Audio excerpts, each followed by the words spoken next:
Hey Stamp Gang, this is Sade of shardenodyzoff. Welcome back to my channel. Today I want to give you a little bit of a quick chat about my trip to Havana.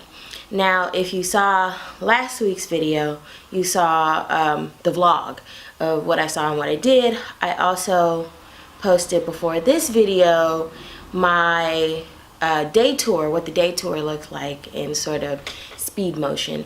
So I just want to get into the particulars of how I planned a trip like this and got through it under $600. What? I know, right? But it's possible. So let's get started. All right, now I planned my trip to Cuba kind of at the last minute. I planned it in May. I had been thinking about going to Cuba for a while, especially with the lift on the embargo, and wanting to just see and be around, you know, the 50s architecture, the old school cars. I love going to Spanish speaking countries because it gives me an opportunity to practice my own Spanish, because I usually end up being the only one that can actually speak any bit of Spanish when I travel. So I was looking forward to that as well. I decided last minute in May, okay, we're gonna try to do this in the middle of June, and I started looking for tickets. Now, I had been pricing tickets for maybe about a month or so, just going back and forth about whether I wanted to go, where I wanted to fly out of, all that good stuff. I ended up flying out of Orlando, which was a little bit more expensive, but I got two trips in one because I'm originally from Orlando. So I went and visited my mother and then flew out of Orlando to Havana and back. That cost a total of about $450. The ticket out of the round trip ticket out of Orlando to Havana was only $256. And I flew on JetBlue. So if you know about JetBlue, you know, you get a free check bag as well as, you know, carry on and personal item. So that was cool. We flew into Orlando from Houston on Spirit, and you know how I pack with Spirit. I just had a backpack. Literally, me and the man, we packed backpacks, and that was it. And so that made our whole travel thing a little bit more easy. Now, we could have flown out of Houston to Havana and gotten a straight flight through Aeromexico for around $330, and that would have included access to getting the tourist card through Aeromexico. Because we decided to fly through Orlando, it was a little bit more expensive, but you know, $450 for a flight from Houston to Orlando to Havana over the course of a week is not bad at all. And getting through the airport was no problem at all. We actually didn't have any trouble getting our tourist cards. They did not ask us any questions. They just simply asked for our $50 and gave us our card, and we were on our way. Easy peasy. I will say that you want to make sure you keep track of your tourist card if you get a tourist card, because it can take a day or two to replace that mug, and if you got to be on a flight, you don't want to have to look for it.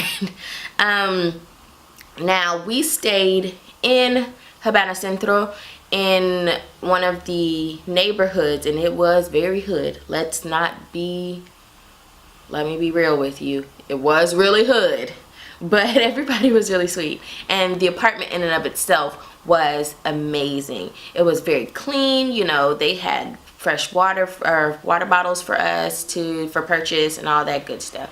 Now, the other option would have been staying in Havana Centro or Havana Viejo in one of the hotels. Now, me personally, y'all know I'm an Airbnb queen. I love staying in Airbnb because usually it's a lot cheaper to stay in Airbnb. But one of the other really cool things that I love about Airbnb is that it allows you to be in the city and in the neighborhoods and really live the life of, you know, wherever you're going. So that's always my big thing, is I like to be immersed as much as possible for as long as possible in wherever I'm staying. Now, the Airbnb cost $265. However, I was traveling with 3 other people. I traveled with my mother, the man, and my cousin from California. So the Airbnb ended up costing $67 per person, I think. 65.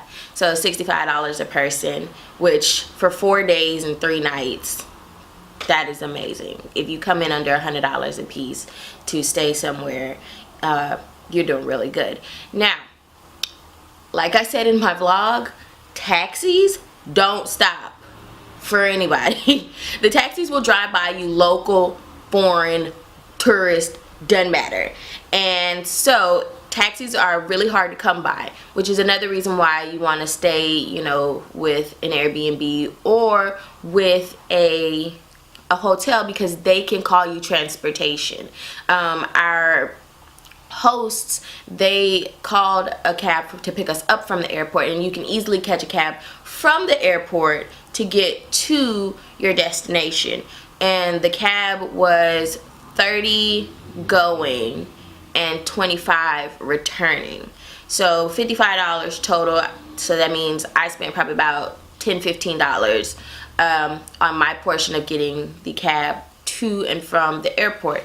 Airport's about 30 minutes drive, and you really get to see, you know, some of the things people talk about with Havana, like the political propaganda posters and things about Fidel Castro. You get to see, you know, the artwork dedicated to Fidel and to Che. It's really cool. And it was a pretty comfortable ride. Our taxi drivers were both very, very nice and very, very friendly toward us. Other things to note, I think I spent total about 400, well, no, I spent about 500, a little under $600 total, 567 to be precise. We took a day tour. The day tour was by a private company, and if you hit me up in my email, I will give you the information so you can go contact Rolly and schedule a tour if you're going to be in Havana, because they're amazing. Janet was amazing. I loved her. She was so nice. She was a former history teacher, so she was very knowledgeable about the whole city. The tour ranged in price from 2 people to 4 people. For 4 people, it was $130 or 130 CUC, which it's about a 1-to-1 difference in American money. So that was about, with tip, maybe $40 a person. However, it was an 8-hour tour. We went to lunch, and we were in a vintage car, and we literally went all around Havana and a little outside of Havana as well. So for the money 8-hour tour, we got to do and see what we desired to see. Our tour guide was very sensitive to doing whatever we wanted to do. So there's that to consider as well. I would say if you're gonna do a tour, go private and do a tour, because you're gonna see way more things.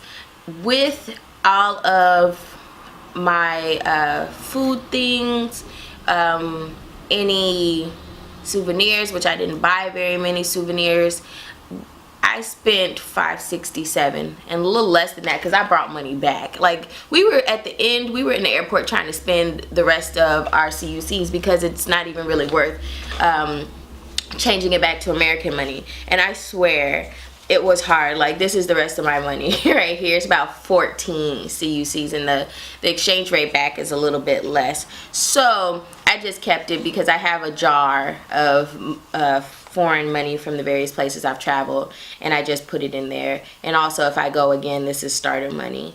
So there's a thing you can do if you travel abroad and you go certain places more than once. Keep in your extra money if you plan on going back, because it's starter money. And then, you know, you have somewhere to go, nowhere to go but up from there. But yeah, guys, I would definitely say go to Havana, have fun, do a tour. I'm really sad we didn't get to do Varadero, which would have been maybe another $50-60 because it's a 2-hour drive out, and it is an all-day excursion, and it included like horseback riding and stuff. But we didn't get to do that. We also did not get to the beach because, like I said, getting a taxi is a hard process. Food was relatively inexpensive. Drinks were definitely inexpensive. I spent no more than 2 to 3 CUCs on coffee, soda, water, or shots. My shots were 2 CUCs or under, and this is for really nice Cuban rum.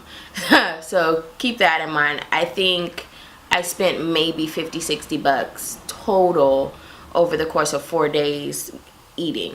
But also, I don't eat 3 meals. Like my family, we don't eat 3 meals a day. We're kind of grazers, so to keep that in mind too. But like I said in the vlog, you know, there was a palador right next door to our apartment, but we also went to this place called Me Gustaria, which was a cafeteria style palador that might have been like 10-15 minute walk from the apartment. It has super cheap food, as well as chanlipo, which we were recommended by a friend that my mom and my cousin made, Arturo. Arturo was amazing. He gave us the lowdown, and chanlipo was super cheap and amazing food. It was a mix of Italian, Cuban Creole, and Chinese food. Who knew? We tried flan every day, and it was better every day. Chanlipo of the 3 places, Asahi, where else did we go? The El Coñazon, I think that's how you say it, that was out on our tour, and Chanlipo's was the best. It was also the cheapest and the largest, but that doesn't mean it was the best. It was best because it tasted amazing. So do try the flan, and you know, take the leap. Definitely go. It does take a little bit of planning, but like I said, for $560, we did 4 days 3 nights per person in Havana, so it's very affordable if you want to go, and I would suggest going soon because things are getting a lot more challenging again to be able to travel down there. But where there's a will, there's a way, right? As always, friends, don't forget to like, comment, subscribe, tell a friend to tell a friend about the channel, and we're gonna see you in the next one.